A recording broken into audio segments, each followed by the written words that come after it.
This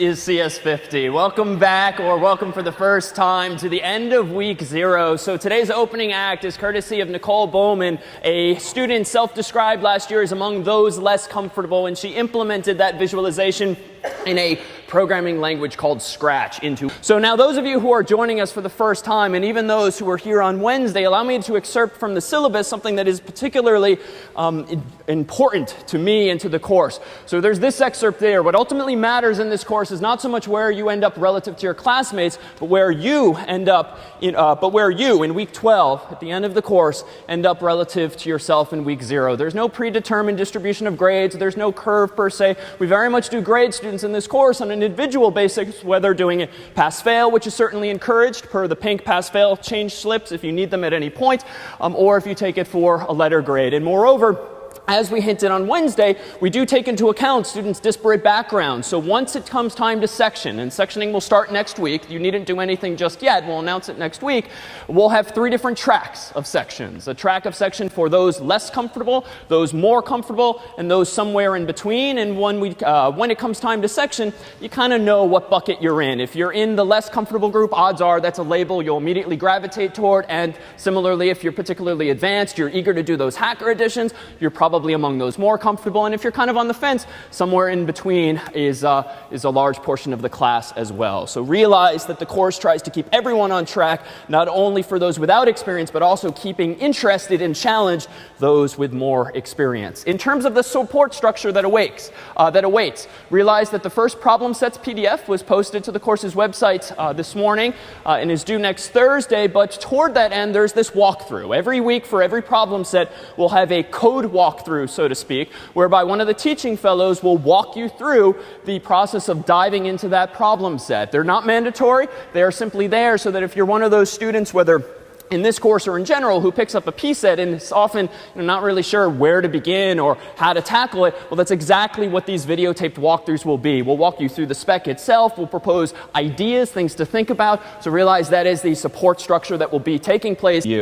Now, even though today we're going to dive into one of the core skills of computer science, namely programming, bear in mind, one, that it's just a tool that computer scientists tend to use and folks from other domains tend to use to solve problems of interest to themselves. It is not programming a goal unto itself, but really a tool you can use to expedite data analysis, as we heard one of our own students say, to expedite just solving some real-world problem that you want to do more efficiently, more mechanically than you could do, say, by hand. But toward that end of actually learning to program, it's perhaps useful to understand why these same ideas now increasingly apply in the real world. So many of you will not go off to take computer science minor or concentration, and maybe not even a second course in computer science, but you're going to go off at some point in some number of years to the real world, to business, to politics and the like, and presumably making decisions. And if you watch the news, particularly The Daily Show, you'll know that there's a whole lot of adults out there making really bad, uninformed decisions, particularly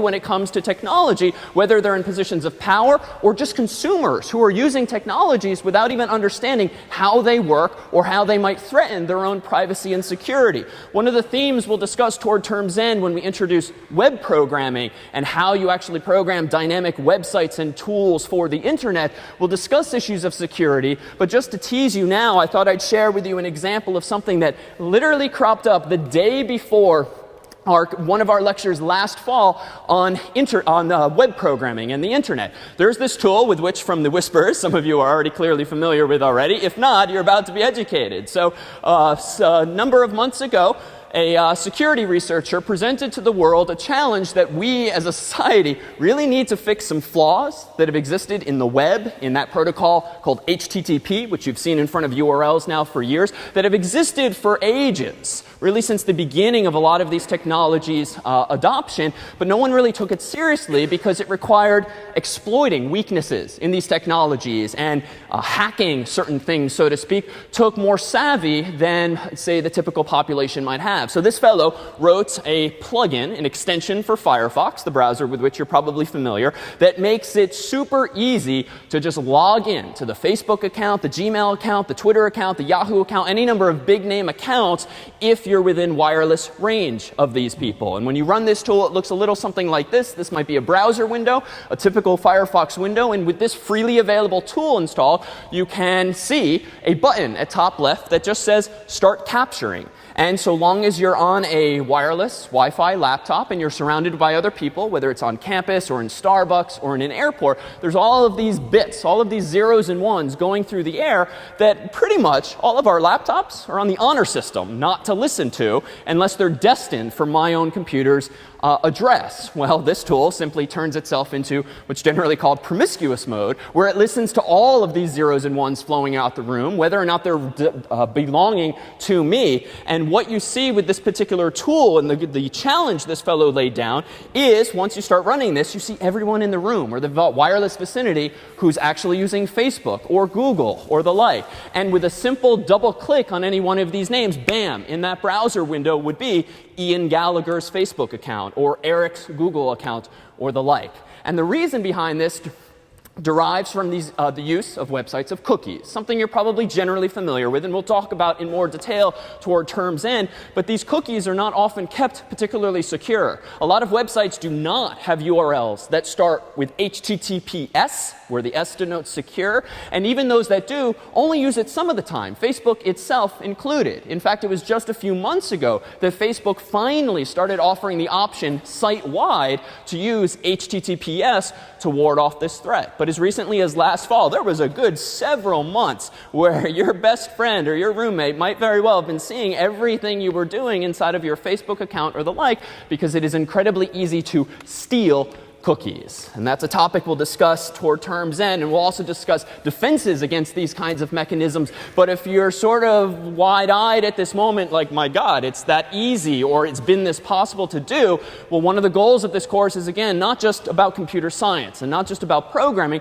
but to empower you to then make educated decisions. And maybe you don't care that anyone around you could log into your Facebook profile because you don't really use it anyway, but at least that's a conscious decision and not just an accidental one because you don't understand how these technologies work. Another exploit that came to light, or another security implication that came to light a few months back too, related to Apple and the iPhone. So Apple, if you actually read the 23-page document you have to agree to just to use iTunes and listen to music, let alone use an iPhone, it actually does say somewhere in there that we actually log everywhere you're going. And we store all of this information in iTunes, and we even upload this information to our servers. Now, as an aside, there's actually a lot of benefits to all 500 of us walking around the world with GPS transponders in our pockets, if we have iPhones or Androids or any of these modern smartphones, because then we can provide useful services to us, like what's nearby me, Google Maps, these kinds of things. So there's a compelling user case for this.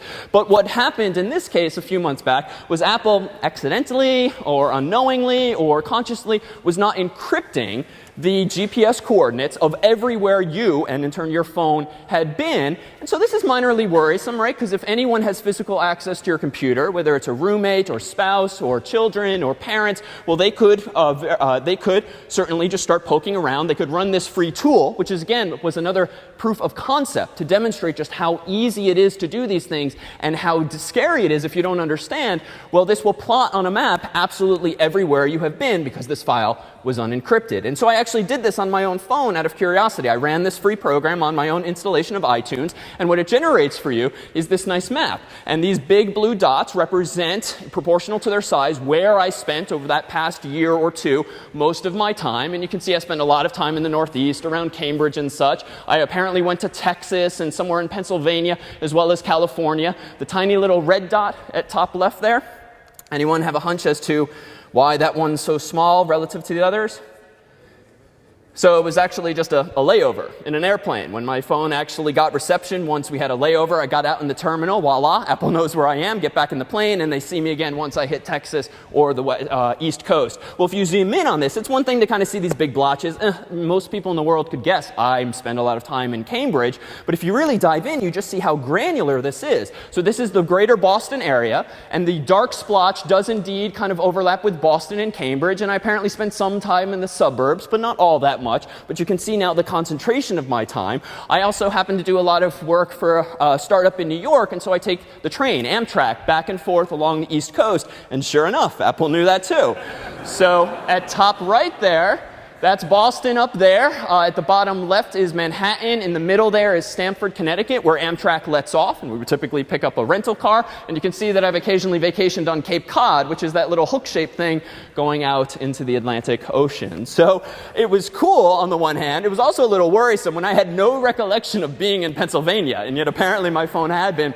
And then finally I figured it out that I was just visiting some university folks there. So this sort of stuff, these sort of risks are all around us. And so by semester's end, not only will you know how to do things as those images and videos of your predecessors depict, you'll also understand these things so that even if 50 is in fact a terminal course for you in CS, you're better equipped in the real world just to make smart decisions when it comes to your own phone, let alone policy and business decisions moving forward.